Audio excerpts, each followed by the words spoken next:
Listen, it's what you hearing. Listen, X gon' give it to you. Wait for you to get it on your own. X gon' deliver to you. Knock, knock, open up the door, it's real. With the non-stop pop out and stainless steel. Go hard, getting busy with it. But I got such a good heart that I make the motherfucker wonder if you did it. Damn right, and I do it again. Cause I am light, so I got to win. Break bread with the enemy. Bonjour et bonsoir zami mio, bienvenue pour une nouvelle vidéo. Semaine qui se passe, mon musical là qui c'est pas rap là, se perdu un gros artiste qui c'est DMX. Artiste ça te vend dans époque parle près de 30 millions d'albums et il était fait non lui et que son artiste que tout artiste ba li respect par rapport avec effort qu'il était. DMX était non artistique, mais vrai nom lui c'est Her Simons. Il fait le 18 décembre 1970 dans une ville qui relait Mont-Vernon. DMX pour commencer carrière en 1988 dans Beatbox. DMX pour publier premier album ni le 12 mai 1998. Album ça qui était relé It's Dark and Hell is Hot. Morceau ça va un véritable succès commercial pour DMX avec 6 millions d'exemplaires. Grâce à morceau ça, DMX par l'arrivée joindre un disque platine aux États-Unis et au Canada. DMX pas prêté seulement dans côté le monde musical là, il va arriver fourrer pied dans le monde cinéma tout. Côté que DMX pour jouer premier film en 2000 avec Jet Li, film ça qui était relé Romeo doit mourir. What the hell is she doing? Are you feeling the show? Are you feeling the show? You never saw it coming.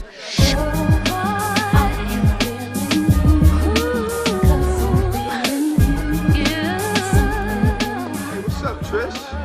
What's up, sir? Let's talk. Bye. Come on. En 2001, il a joué un deuxième film qui est le All Limit avec Steven, nous connaissons son nom Nico. 25. What a cut here, a cut there. You'll double your money easily. Quickest $250,000 you'll ever make. I need major weight. I need it yesterday. I don't want to see any more after this. Well, why don't you give me a ballpark figure? Anywhere to 7 figures. Yo, it's 5-0! It's a setup!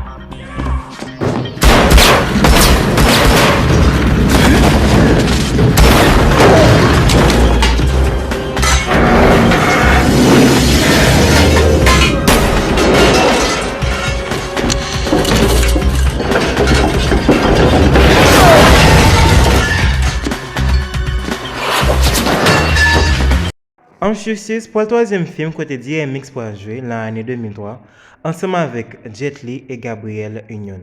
Film ça va faire plus de 15 millions de dollars tellement film n'a été populaire.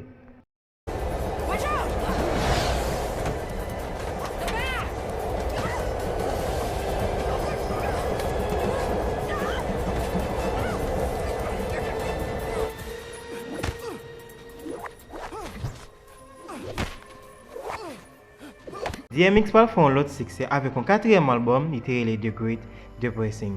DMX en carrière musicale, il gagne 5 musiques et mode musical n'a pas jamais oublié. Let's get it on. You don't give a what. You don't give a what. Get it on the floor. Get it on the floor. Get it on the floor. Get it on the floor. You don't wanna party. Up in here, y'all gon' make me go all out. Up in here, y'all gon' make me act a fool. Up in here, y'all gon' make me lose my cool. Up in here, off the chain, I leave soft in the brain. Still want the fame, off the name. Where the kitty at? Where the hood at? Had a nigga in the cut where the wood at. All the niggas acting up where the wolves at. You better bust that if you gon' pull that. Where the hood at? Had a nigga. Listen, X gon' give it to you. Wait for you to get it on your own. X gon' deliver to you. Knock, knock, open up the door, it's real. With the non-stop pop out and stainless steel. Go hard, getting busy with it. But I got such a good heart that I make the motherfucker wonder if you did it. Damn right, and I do it again. Cause I am light, so I got to win. Break bread with the enemy. No matter how many. Oh, no. That's how Rough Riders roll. Snitches wanna try. Snitches wanna lie, the snitches wonder why. Snitches wanna die. All I know is pain, all I feel is rain. How can I maintain with madness on my brain? I resort to violence, my killers move in silence like you don't know what I silence. DMX gen 11 ane mariage avec Marie et DMX gen 15 timoun, côté 7 te pou li à Marie et 8 te pou li dehors.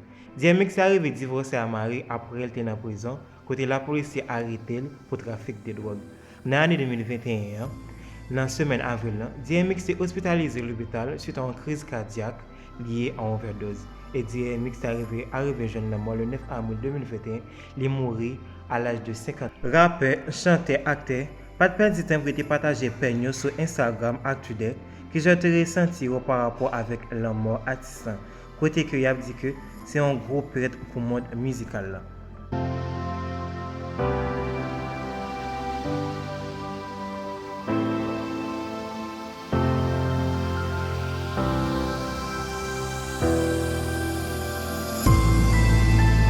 Mais merci parce que tu prends ton regarder vidéo, restez branché pour l'autre vidéo.